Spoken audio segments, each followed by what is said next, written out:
ارے تم تو سمیہ کی اولاد ہو۔ کون سمیہ؟ جس کے جوان بیٹے کے سامنے ابو جہل نے دھمکی دی تھی، اے سمیہ اگر تو نے اسلام نہیں چھوڑا، اگر تو نے محمد کا دین نہیں چھوڑا، اے سمیہ تیرے جوان بیٹے عمار کے سامنے تجھ کو ننگا کر دیں گے۔ ہائے ہائے، ایک ماں کے لیے اس سے بڑھ کے تکلیف کیا ہوگی، اس سے بڑھ کے افسوس کیا ہوگا کہ ماں کو اس کے جوان بیٹے کے سامنے ننگا کر دیا جائے۔ مگر اے سمیہ تیرے ایمان کا کیا کہنا، تیری استقامت کا کیا کہنا، تیرے جذبے کا کیا کہنا؟ سمیہ نے ننگا ہو جانا گوارا کر لیا، دردناک طریقے سے شہید ہو جانا گوارا کر لیا، مگر سمیہ نے اپنے ایمان کا سودا نہ کیا، اپنے دین کا سودا نہ کیا۔ میری پیاری بہنوں، اس ایمان کی حفاظت کرو۔ قد افلح المؤمنون، کامیاب ہو گئے ایمان والے۔ اگر ایمان نہیں ہے تو آپ کامیاب نہیں ہو سکتے، پہلی کنڈیشن ہے ایمان والے بنو۔ اور اے دلار پور کے لوگوں، ایک اور بات کان کھول کے سن لو، اپنے ایمان کے ساتھ ساتھ اپنی آنے والی نسلوں کے ایمان کی بھی چنتا کرو، اپنے بچوں کے ایمان کی بھی چنتا کرو۔ کہیں ایسا نہ ہو روزی روٹی کے چکر میں تم ایسی جگہ اپنے بچوں کو لے جا کے بسا دو جہاں آپ کے بچے مشرک ہو جائیں، شرک کرنے والے ہو جائیں، توحید کو چھوڑ دیں، ایمان کو چھوڑ دیں۔ اپنی آنے والی نسلوں کے ایمان کی بھی چنتا کرو، اپنی بیٹیوں کے ایمان کی بھی فکر کرو، اپنے بیٹوں کے ایمان کی بھی فکر کرو۔ ابراہیم خلیل اللہ کی بارگاہ میں دعا کرتے ہیں، وَجُنُوبْنِي وَبَنِيَّ أَن نَّعْبُدَ الْأَصْنَامَ، اے اللہ تو مجھے بھی شرک سے بچا اور میرے آنے والے میرے بچوں کو، میری آنے والی نسلوں کو بھی تو شرک سے بچا۔ تو کامیابی کی پہلی سیڑھی کیا ہے؟ ایمان والے بننا۔ اور آگے بڑھیں، الَّذِينَ هُمْ فِي صَلَاتِهِمْ خَاشِعُونَ، کامیاب لوگوں کی دوسری پہچان، جب وہ نماز پڑھتے ہیں اپنی نماز میں وہ کنسنٹریشن کرتے ہیں، فوکس کرتے ہیں، اپنی نماز میں خشوع اور خضوع اختیار کرتے ہیں۔ الذین هم فی صلاتهم خاشعون، وہ اپنی نماز میں اللہ سے ڈرتے ہیں۔ اور ہم لوگ نماز کیسے پڑھتے ہیں؟ علامہ اقبال نے بڑی سچی بات کہی، میں جو سر بسجدہ ہوا کبھی تو زمین سے آنے لگی یہ صدا، میں جو سر پہ سجدہ ہوا کبھی تو زمین سے آنے لگی صدا، تیرا دل تو ہے صنم آشنا تجھے کیا ملے گا نماز میں۔ نماز میں آج ہمارا دل نہیں لگتا، ہمارا دل کہیں، دماغ کہیں، خیال کہیں۔ اپنی نماز میں خشوع اور خضوع پیدا کرو میرے پیارے ساتھ۔ حضرت عائشہ نماز پڑھ رہی تھی، ان کا بھتیجا ان سے ملنے آیا، قاسم بن محمد اپنی پھوپھی سے ملنے آیا، دیکھا پھوپھی جان نماز پڑھ رہی ہیں اور نماز کی حالت میں سورہ طور کی تلاوت کر رہی ہیں اور سورہ طور کی یہ آیت پڑھ رہی ہیں، فمن اللہ علینا ووقانا عذاب السموم، اللہ تعالیٰ کا ہم پر کرم ہوا۔ جب جنتی جنت میں جائیں گے تو کہیں گے اللہ تعالیٰ کا ہم پر کرم ہوا کہ اللہ نے ہم کو جہنم کی آگ سے بچا لیا۔ حضرت عائشہ اسی آیت کو پڑھتی چلی جا رہی ہیں، روتی چلی جا رہی ہیں، پڑھتی چلی جا رہی ہیں، روتی چلی جا رہی ہیں۔ ان کا بھتیجا کہتا ہے میں پھوپھی سے ملنے آیا تھا، میں نے دیکھا پھوپھی اسی آیت کو پڑھ رہی ہیں، میں وہاں سے چلا گیا، میں بازار چلا گیا اور بہت دیر کے بعد میں واپس لوٹا، میں کیا دیکھتا ہوں، میں جب واپس آیا میری پھوپھی جان اسی حالت میں نماز میں کھڑی ہیں اور اسی آیت کو پڑھ کے روتی چلی جا رہی ہیں اور دہراتی چلی جا رہی ہیں، فمن اللہ علینا ووقانا عذاب السموم۔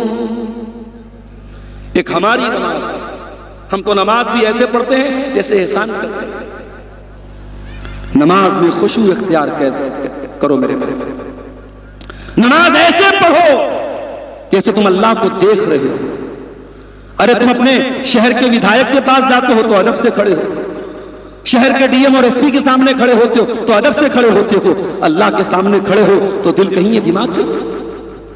قرآن کہتا ہے فَوَيْلٌ لِّلْمُصَلِّينَ الَّذِينَ هُمْ عَنْ صَلَاتِهِمْ سَاهُونَ الَّذِينَ هُمْ يُرَاءُونَ، ایسے نماز پڑھنے والوں کے لیے بربادی ہے جن کا دل نماز میں نہیں لگتا ہے جو لوگوں کو دکھانے کے لیے نماز پڑھتے ہیں۔ تو کامیاب کی پہچان، دوسری پہچان کیا بتائی اللہ نے؟ الذین هم فی صلاتہم خاشعون، وہ جو اپنی نماز میں خشوع اور خضوع اختیار کرتے۔ اور یہی سے ایک سبق ملا، اگر آپ کی نماز آپ کو بے حیائی سے نہیں روک رہی، اگر آپ نماز پڑھ رہے اور پھر بھی موبائل پر گندا ویڈیو دیکھ رہے، اگر آپ نماز پڑھ رہے ہیں اور پھر بھی لڑکیوں سے آپ کے ناجائز تعلقات جنم لے رہے ہیں، آپ نماز پڑھ رہے اور پھر بھی بے حیائی کے کام کر رہے ہیں، اس کا مطلب یہ ہوا کہ آپ کی نماز ورک نہیں کر رہی ہے، کام نہیں کر رہی۔ کیوں؟ کیونکہ نماز اگر صحیح ہوتی تو نماز آپ کو بے حیائی سے روکتی۔ ان الصلاۃ تنہا عن الفحشاء والمنکر، نماز بے حیائی سے روکتی ہے۔ اگر آپ کی نماز بے حیائی سے نہیں روک رہی ہے، اس کا مطلب کہ آپ کی نماز صحیح نہیں ہے، خشوع اور خضوع والی نماز نہیں ہے میرے ساتھ۔ تیسری چیز، والذین هم عن اللغو معرضون، اور کامیاب لوگوں کی تیسری پہچان یہ ہے وہ لغو چیزوں سے بچتے ہیں۔ لغو کس کو بولتے ہیں؟ لغو کا مطلب ہوتا ہے ما لا فائدۃ فیہ من الاقوال والافعال، ہر وہ چیز جو بے فائدہ ہو۔ میرے نوجوانوں، فیس بک پر عبدالغفار صاحب کی تقریر آپ سنتے ہیں، میں مانتا ہوں، قرآن و حدیث کی باتیں آپ سنتے ہیں، میں مانتا ہوں، یوٹیوب پر آپ عدنان پرتاپ گڑھی کی نعتیں اور نظمیں سنتے ہیں، میں مانتا ہوں، آپ اپنے سوشل میڈیا اکاؤنٹ کے ذریعے اچھی باتیں دیکھ رہے ہیں، سن رہے ہیں، میں مانتا ہوں، لیکن ذرا غور کرنا، اگر آپ اپنے موبائل کے استعمال کو اگر 100% میں آپ دیکھو کہ آپ اچھا استعمال کتنے پرسنٹ کر رہے ہیں اور خراب استعمال کتنے پرسنٹ کر رہے ہیں، آپ قرآن و حدیث کی باتوں کو سننے میں کتنا سمے لگا رہے ہیں اور گندے ویڈیوز دیکھنے میں کتنا سمے لگا رہے ہیں، لڑکیوں سے چیٹنگ میں کتنا سمے لگا رہے ہیں، پھالتو چیزوں کو دیکھنے میں کتنا سمے لگا رہے ہیں، آپ پرسنٹیج نکال لو میرے بھائی۔ اب تو بڑا ترقی کا دور ہے، اب تو موبائل بتا دے گا آپ نے فیس بک کو کتنا ٹائم دیا، آپ نے واٹس ایپ کو کتنا ٹائم دیا، پورا موبائل آپ کا ڈاٹا آپ کو بتا دے گا۔ میرے پیارے ساتھیوں، یہ ٹائم اللہ تعالیٰ کی بہت بڑی نعمت ہے، اس ٹائم کو فیس بک پر پاس نہ کرو، اس کو سوشل میڈیا پر پاس نہ کرو۔ قرآن اسی ٹائم کی قسم کھاتا ہے والعصر ان الانسان لفی خسر، زمانے کی قسم ہے، ٹائم کی قسم ہے، سمے کی قسم ہے، انسان بہت بڑے گھاٹے میں ہے۔ جو سمے کا استعمال صحیح نہ کرے، جو وقت کو برباد کرے، اس سے زیادہ خسارہ اٹھانے والا کوئی نہیں ہے۔ اس لیے لغو چیزوں سے بچو۔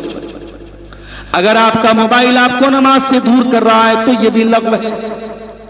اگر آپ فیس بک کے چکر میں پڑتے اپنے ماں کا اور اپنے باپ کا خیال نہیں کر رہے ہو تو فیس بک بھی لغو ہے۔ اگر واٹس ایپ کے چکر میں اپنی بیوی کا حق ادا نہیں کر رہے تو واٹس ایپ بھی لغو ہے۔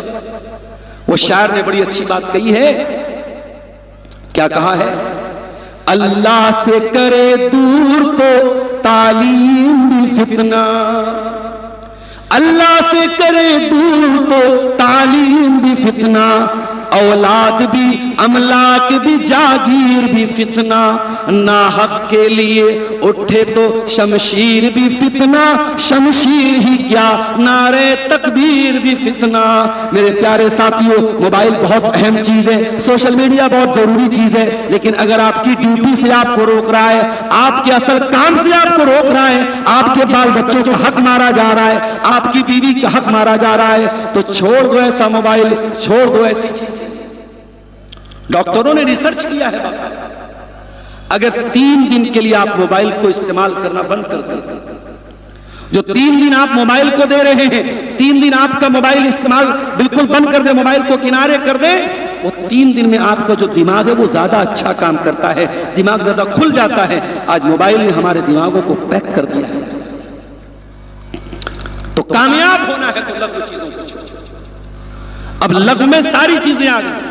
لوگ بولتے ہیں مولوی صاحب لوڈو کھیلنا کیسا ہے، کیرم کھیلنا کیسا ہے، فلاں گیم کھیلنا کیسا ہے۔ میں کہتا ہوں جس گیم سے آپ کے دماغ کو کوئی فائدہ نہ ہو، آپ کی باڈی کو کوئی فائدہ نہ ہو، کوئی فزیکل ایکٹیویٹی نہ ہو، کوئی مینٹل ایکٹیویٹی نہ ہو، ہر ایسا گیم لغو ہے اور لغو چیزوں کے چکر میں۔ اب انڈیا کا میچ چل رہا ہے، بیٹھ کے انسان دیکھ رہا ہے، 3 گھنٹہ تک میچ دیکھا، 3 گھنٹہ تک پورا میچ دیکھا، اس کے بعد آ کے تبصرہ کر وراٹ کوہلی بہت اچھا کھیلا، فلاں بالر نے بہت اچھی بالنگ کی، فلاں نے بہت اچھی بیٹنگ کی. اس کے بعد پھر موبائل کھول کے ہائی لائٹ دیکھ رہے. ارے اللہ کے بندے اتنا سمے تو کہاں سے نکالتا ہے؟ والذین هم من اللغو معرضون. کامیاب ہونا ہے تو ہمیں بے فائدہ چیزوں سے، لغو چیزوں سے اپنے دامن کو بچانا پڑے گا. اور آگے بڑھیے چوتھی چیز، والذین هم للزکاة فاعلون. اور کامیاب ہیں وہ لوگ جو اپنے مال کی صحیح زکات نکالتے ہیں. کل جے نگر کے پروگرام میں نے زکات پہ تقریر کی تھی. آج ہر آدمی کو غور کرنا چاہیے اس کے پاس کتنا مال ہے اور اس کے مال پہ کتنی زکات فرض ہوتی ہے. اگر کھیتی باڑی کر رہا ہے، اگر دھان کی کھیتی ہے، اگر گیہوں کی کھیتی ہے، اگر مکئی کی کھیتی ہے، اگر 7.5 کنٹل کھیتی پیدا ہو رہی ہے، اس کی زکات کتنی ہو رہی ہے اور وہ زکات نکال رہا ہے یا نہیں نکال رہا ہے، ہر آدمی کو کیلکولیٹ کرنا چاہیے. آج مسئلہ یہ ہے کہ ہم زکات نہیں نکال رہے ہیں صحیح طریقے سے، اور جب زکات نہیں نکال رہے تو سماج سے غریبی نہیں ختم ہو رہی ہے. آج آپ دلی چلے جائیں، جامع مسجد کے باہر بھکاریوں کی لمبی لائن لگی رہے گی اور 90% آپ کو مسلمان بھکاری ملیں گے. اسلام غریبی کو ختم کرنے آیا تھا.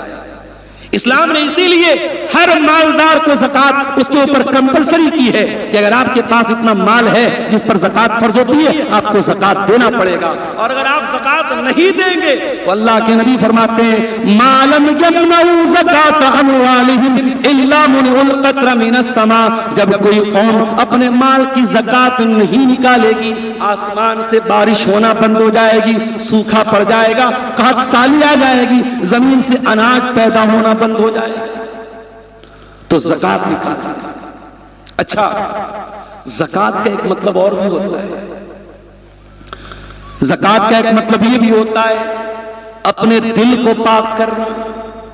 او میرے نوجوانوں، تم نے چہرے پر جاڑے کا موسم آیا، موئسچرائزر لگانا شروع کر دیا، عورتوں نے کریم لگانا شروع کر دیا، مرد حضرات بھی آج کل بڑی بڑی کریمیں استعمال کر رہے ہیں. کوئی کولڈ کریم الگ ہے، کوئی ونٹر کریم الگ ہے، کوئی فیس واش الگ ہے، کوئی فیس کریم الگ ہے، کوئی باڈی لوشن الگ ہے، کوئی داڑھی کے لیے سیرم الگ ہے، کوئی آپ کے چہرے کی کریم الگ ہے، کوئی پیر کی کریم الگ ہے، کوئی ہونٹوں کا لپ بام الگ ہے. بڑی محنت کر رہے ہو اپنے اسکن پر، بڑی محنت کر رہے ہو اپنے ظاہر پر. میرے پیارے ساتھیوں، اس دل پر تم کیا محنت کر رہے ہو؟ ارے بڑے خوبصورت بن گئے، بڑے اسمارٹ بن گئے، بڑے ہینڈسم بن گئے، مگر دل میں تو گندگی بھری ہے، دل میں تو حسد بھرا ہے، دل میں تو جلن بھری ہے. کوئی بھائی بھائی سے جل رہا ہے، کوئی پڑوسی پڑوسی سے جل رہا ہے، کوئی دوست دوست کے خلاف دل میں کینہ پال کے بیٹھا ہے.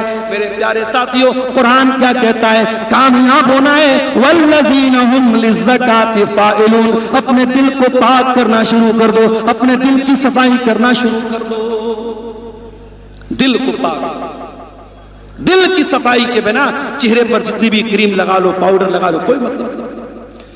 اسی لیے ابراہیم علیہ السلام اللہ سے دعا کرتے ہیں وَلَا تُخْزِنِي يَوْمَ يُبْعَثُونَ يَوْمَ لَا يَنْفَعُ مَالٌ وَلَا بَنُونَ إِلَّا مَنْ أَتَى اللَّهَ بِقَلْبٍ سَلِيمٍ. اے اللہ مجھے قیامت کے دن ذلیل نہ کرنا، اے اللہ مجھے قیامت کے دن رسوا مت کرنا، اے اللہ قیامت کے دن نہ مال کام آئے گا نہ اولاد کام آئے گی. إِلَّا مَنْ أَتَى اللَّهَ بِقَلْبٍ سَلِيمٍ. قیامت کے دن تو وہی کامیاب ہوگا جو صاف ستھرا دل لے کر کے آئے گا.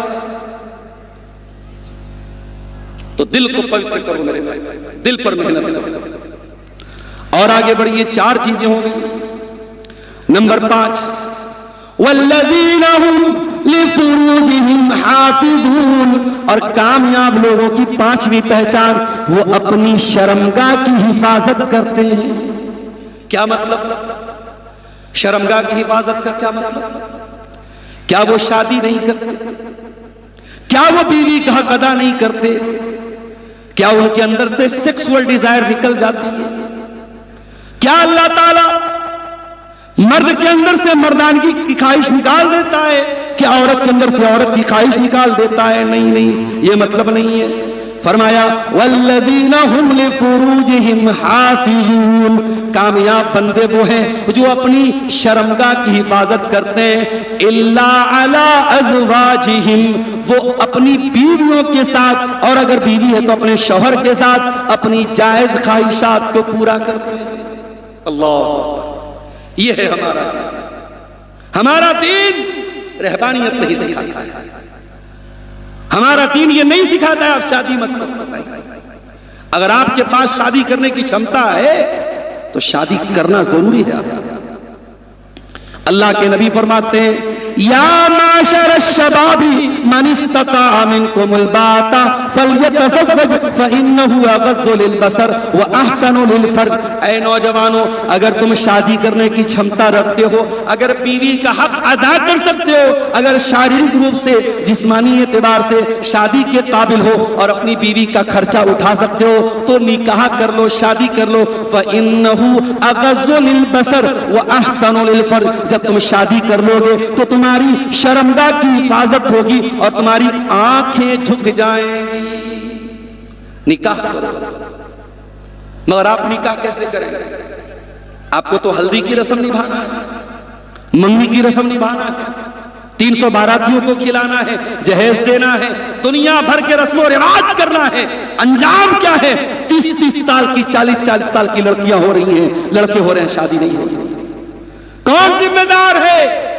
ان لڑکیوں کا باپ ذمہ دار ہے، ان لڑکوں کے ماں باپ ذمہ دار ہے۔ نکاح کو سرل بناؤ، نکاح کو آسان بناؤ، نکاح کو مشکل مت بناؤ میرے ساتھ۔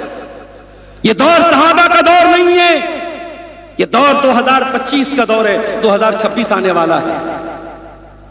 دنیا میں زنا بہت عام ہو رہا ہے، ننگا پن بہت عام ہو رہا ہے۔ اگر اپنی جوان نسل کو بچانا ہے زنا کاری سے اور بدکاری سے، قرآن کہہ رہا ہے ان کا نکاح کراؤ الا علی ازواجہم، تاکہ انسان، ایک بالغ انسان، ایک جوان انسان اپنی خواہشات کو صحیح طریقے سے پورا کر سکے۔ اسلام آپ کو رہبانیت نہیں سکھاتا ہے۔ ایک صحابی تھے، ان کا نام تھا عمرو بن عاص، انہوں نے اپنے بیٹے کی شادی کی، بیٹے کا نام تھا عبداللہ بن عمرو بن عاص۔ بیٹے کی شادی ہو گئی، بیٹا رات میں تہجد پڑھ رہا ہے، دن میں روزہ رکھ رہا ہے، بیوی کے پاس جاتا ہی نہیں۔ شادی شدہ عورت اگر سسرال میں ہے اور شوہر اس سے دور ہے تو بیمار پڑ جائے گی۔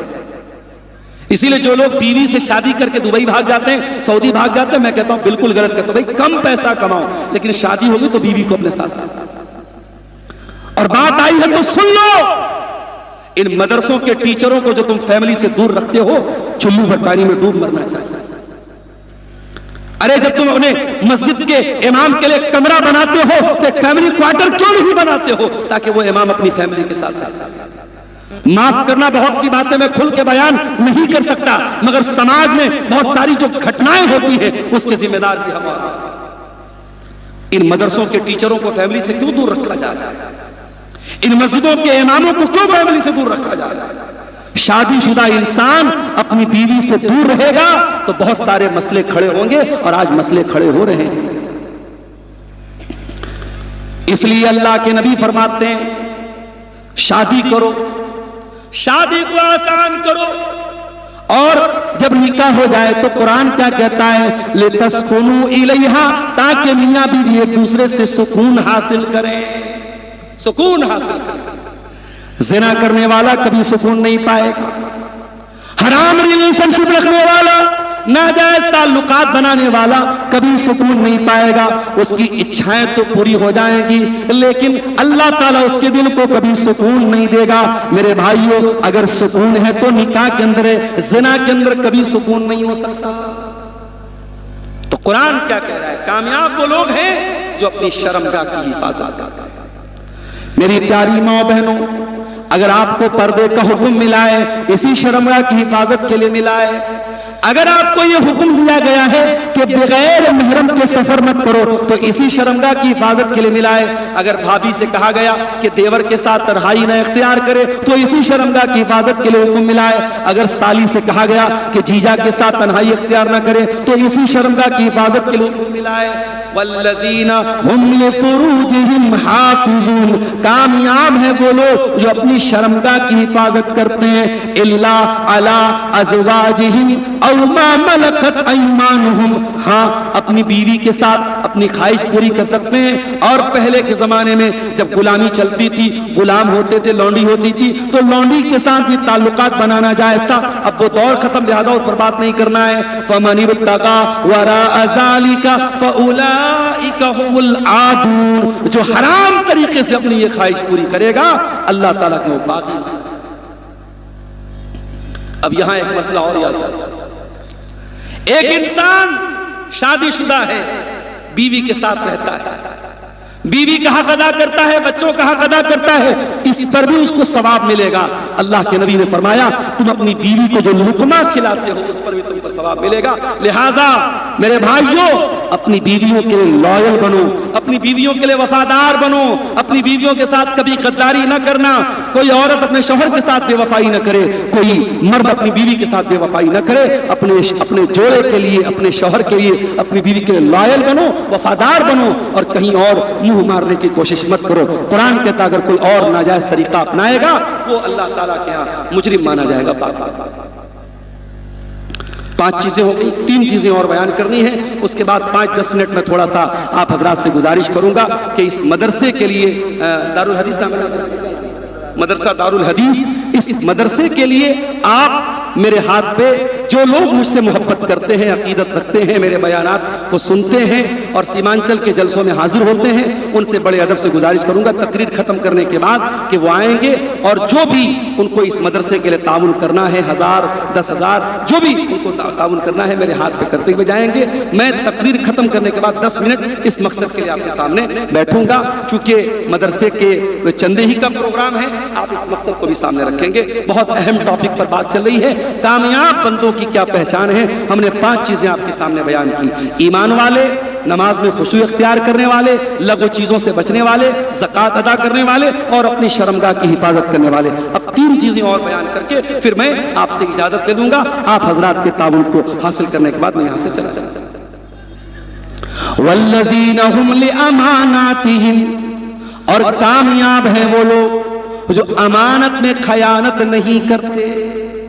امانت کا کیا مطلب ہے؟ عبدالغفار صاحب نے آپ سے 1 لاکھ روپیہ آپ نے ان کو دیا کہ مولانا صاحب آپ بڑے اچھے آدمی ہیں، 1 لاکھ روپیہ لے لیجیے اور میں 1 مہینے کے بعد آپ سے واپس لے لوں گا. اور 1 مہینے کے بعد آپ میرے پاس آئیں، شیخ صاحب وہ 1 لاکھ روپیہ میں نے آپ کو دیا تھا مجھے واپس کیجیے. میں کہوں گا ارے یار کیا بتاؤں، بڑی مصیبت آ گئی تھی، میں نے 1 لاکھ روپیہ خرچ کر دیا. یہ امانت میں خیانت ہو گئی. ایک امانت میں خیانت یہ بھی ہے اور ایک امانت میں خیانت یہ بھی ہے کہ آپ کو کوئی پد دیا جائے، کوئی عہدہ دیا جائے، کوئی کرسی دی جائے اور آپ اپنی کرسی کے ساتھ، اپنے عہدے کے ساتھ، اپنے پد کے ساتھ ناانصافی کریں. آپ مدرسے کے سیکریٹری ہیں اور آپ مدرسے کی تعلیم پر دھیان نہ دیں. آپ مسجد کے متولی ہیں اور آپ خود 5 ٹائم کے نمازی نہ ہوں. آپ کسی چیز کے ذمہ دار ہیں اور آپ اس کی ذمہ داری کو ادا نہ کریں. تو یہ بھی میرے پیارے ساتھیو امانت میں خیانت. اور جب بات امانت کی نکلی ہے تو کان کھول کے سن لو، باپ کے سر پر بھی ایک امانت ہے. اگر آپ باپ ہیں، آپ کے بچے اور بچیاں ہیں تو آپ کو اپنے بچوں کے بارے میں بھی حساب دینا پڑے گا. اللہ کے نبی فرماتے ہیں کلکم راع وکلکم مسئول عن رعیتہ، تم میں سے ہر آدمی ذمہ دار ہے اور اس کی ذمہ داری کے بارے میں سوال ہوگا. اے میری پیاری ماں اور بہنوں، اگر اللہ نے آپ کو ماں بنایا ہے، ماں بننا بہت سوبھاگیہ کی بات ہے، بہت شرف کی بات ہے، بہت خوش قسمتی کی بات ہے. لیکن اگر اللہ نے آپ کو ماں بنایا ہے تو یہ بچیاں جو آپ کے گھر میں رہتی ہیں، یہ بچیاں بھی آپ کے سر پہ امانت ہیں اور اللہ پوچھے گا تو نے اپنی بچیوں کی تربیت کیسے کی تھی. جلسے میں آ رہی ہیں آپ کی جوان بیٹی بھی آپ کے ساتھ آ رہی ہے، آپ نے اپنی بیٹی کو ایک بار بھی نہیں بولا اے میری بیٹی تو جوان ہو چکی ہے, تو جلسے میں جا رہی ہے, تجھے پردہ کرنا چاہیے, تجھے اپنا چہرہ ڈھانپ کے چلنا چاہیے.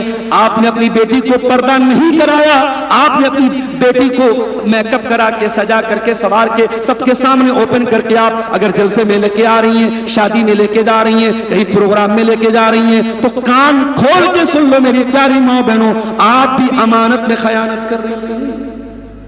باپ بھی امانت, باپ کے سر پہ بھی امانت ہے, ماں کے سر پہ بھی امانت ہے.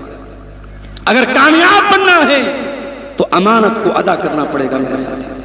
والذین هم لاماناتہم, کامیاب لوگ اپنی امانت کو ادا کرتے ہیں. وعہدہم راعون, اور کامیاب لوگوں کی ساتویں پہچان یہ ہے کہ وہ وعدے کے پکے ہوتے ہیں, جو وعدہ کر دیتے ہیں, جو کمٹمنٹ کر دیتے ہیں, اپنے کمٹمنٹ کو پورا کر دیتے ہیں. جان چلی جائے مگر ان کی زبان نہ جائے, اپنی زبان کے پکے ہوتے ہیں. زبان کے پکے بنو, وعدہ خلافی مت کرو میرے ساتھ. نبی اکرم صحابہ کے ساتھ اسلام کی پہلی لڑائی لڑنے جا رہے ہیں. دشمن کی تعداد 1000 ہے, صحابہ کی تعداد 313 ہے. ایک آدمی کو 3 کا مقابلہ کرنا ہے, ایک کے مقابلے میں 3 لوگ ہیں, 313 کا مقابلہ 1000 سے. اللہ کے نبی بڑی ٹینشن میں, بڑی چنتا میں, اللہ سے دعا کرتے ہیں اللہم ان تہلک ہذہ العصابۃ لن تعبد فی الارض.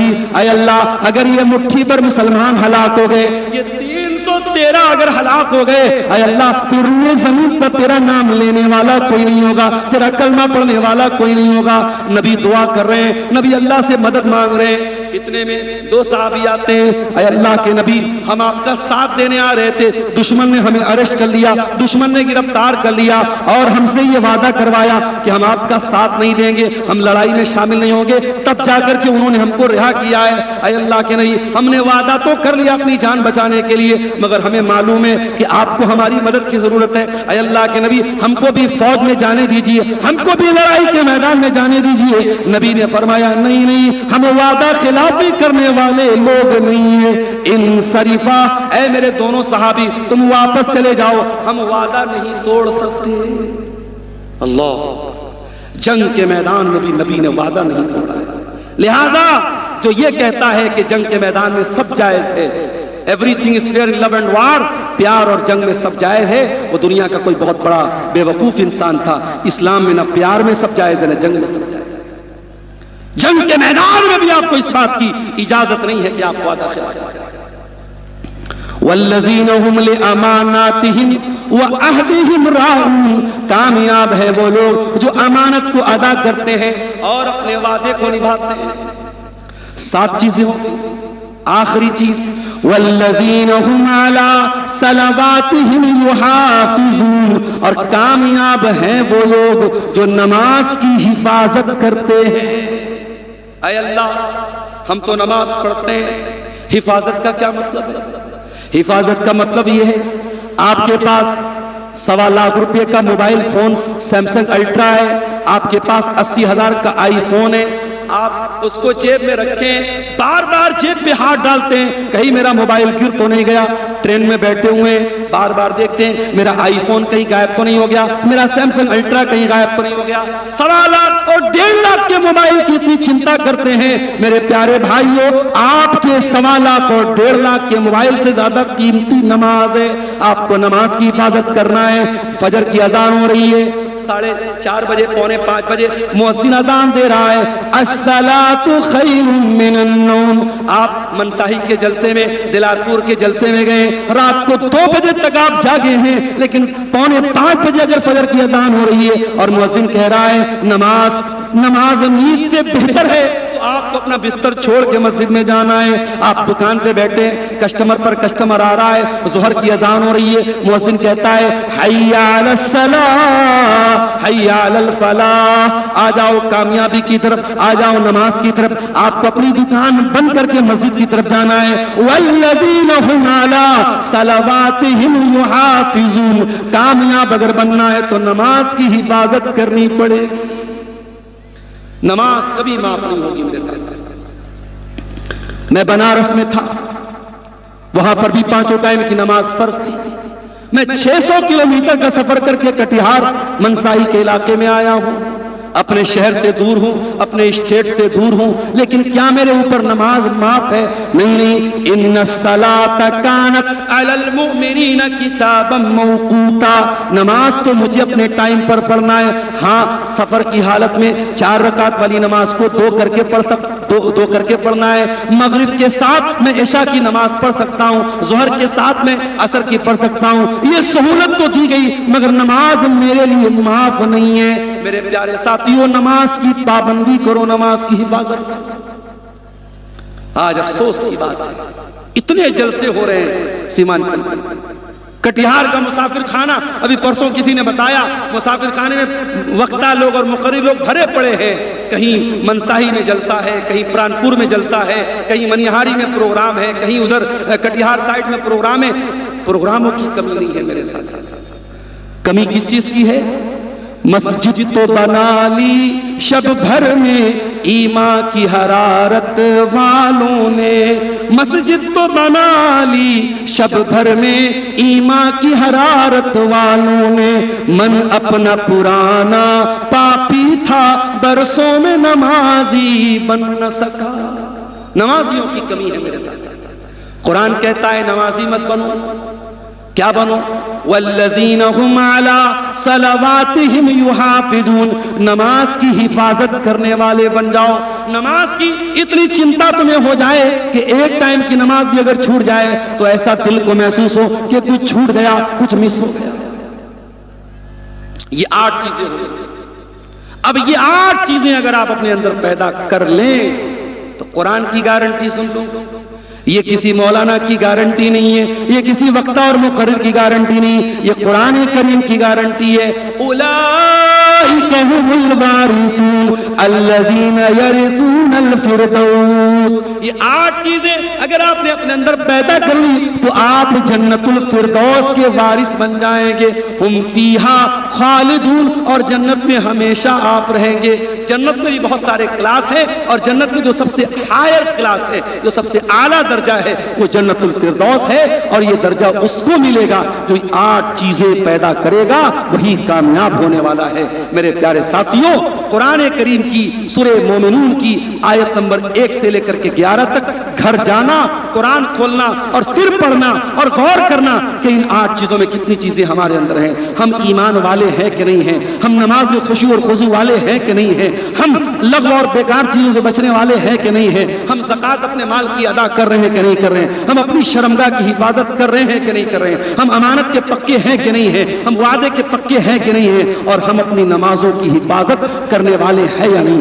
اگر یہ 8 چیزیں آپ کے اندر ہیں تب تو آپ کامیاب ہیں، اور اگر یہ 8 چیزوں میں اگر آپ کمزور ہیں تو پھر میرے پیارے ساتھیوں، ہمیں اور آپ کو ان 8 چیزوں پر محنت کرنے کی ضرورت ہے، اور ان 8 چیزوں کی ہم اپنے اندر پیدا کرنے کی ضرورت ہے۔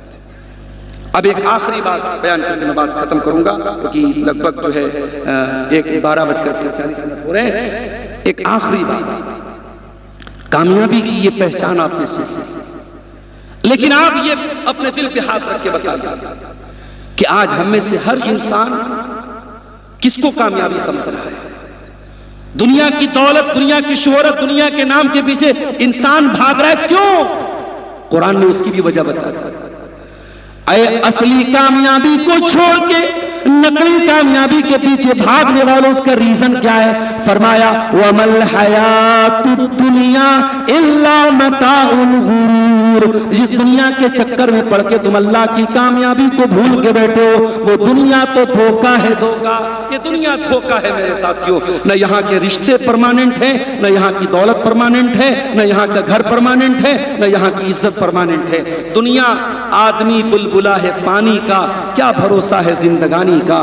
یہ سب چھوڑ کے میرے پیارے ساتھیوں ہمیں جانا ہے۔ ہمارے مال کا کوئی اور وارث بنے گا، ہماری زمینوں میں کوئی اور رہے گا، لہذا اس دنیا کی موہ مایا کو چھوڑ دو میرے بھائی۔ دنیا کماؤ لیکن دنیا کو سب کچھ مت سمجھو، آخرت کی کامیابی کو پانے کے لیے محنت کرو، جد و جہد کرو۔ ہم اللہ سے دعا کرتے ہیں رب العالمین اپنے حقیقی کامیاب بندوں میں ہمیں اور آپ کو شامل فرما دے۔ جو 8 چیزیں بیان کی گئی قرآن کے 18ویں پارے کی روشنی میں، اللہ ان 8 چیزوں پر ہم سب کو عمل کرنے کی توفیق عطا فرمائے۔ اور میں یہ بھی بتا دوں جلسہ ابھی ختم نہیں ہوا ہے، میرے بعد جو علماء ہیں اور عدنان صاحب بھی ہیں وہ نظمیں پڑھیں گے، علماء بیانات کریں گے، میں آپ کے بیچ میں سوالات بھی اچھا کچھ سوالات بھی آئے ہیں، فٹافٹ دیکھ لیتے ہیں کیا جواب ہے ان کا، پھر بات ختم کرتے ہیں۔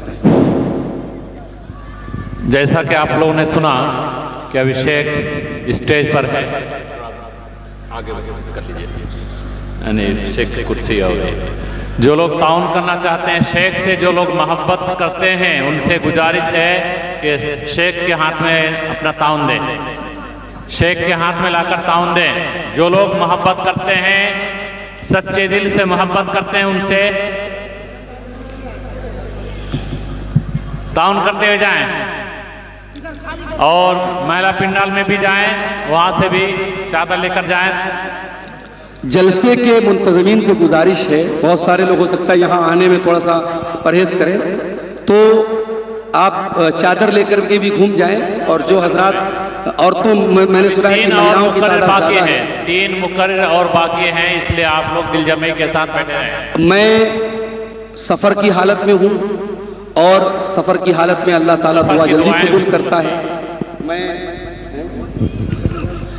اتنے شیخ کیا نام محمد واجد بھائی نے 1200 روپے کا تعاون پیش کیا، جس میں سے 200 روپیہ نگد ہے اور 1000 ادھار ہے۔ اللہ تعالیٰ ان کے چندے کو قبول فرمائے، جزاک اللہ خیر۔ آپ حضرات آئیں اور آگے بڑھ کر کے اس مدرسے کا، مدرسہ دارالحدیث کا، میں بہت پہلے 2015 میں شاید یہاں کبھی آیا تھا، اب اس کے بعد پھر 10 سال کے بعد آیا ہوں، اور اب مدرسہ ماشاءاللہ پہلے سے بہتر حالت میں ہے۔ آپ حضرات اس مدرسے کے لیے آگے بڑھیں، تعاون کریں، اللہ آپ سب کے تعاون کو قبول فرمائے، جزاک اللہ خیر، بہت شکریہ۔ آپ اس بات کی چنتا نہ کریں کہ آپ کا نام پکارا گیا یا نہیں پکارا گیا، آپ کا ثواب آپ یہاں کے جو مال دیں گے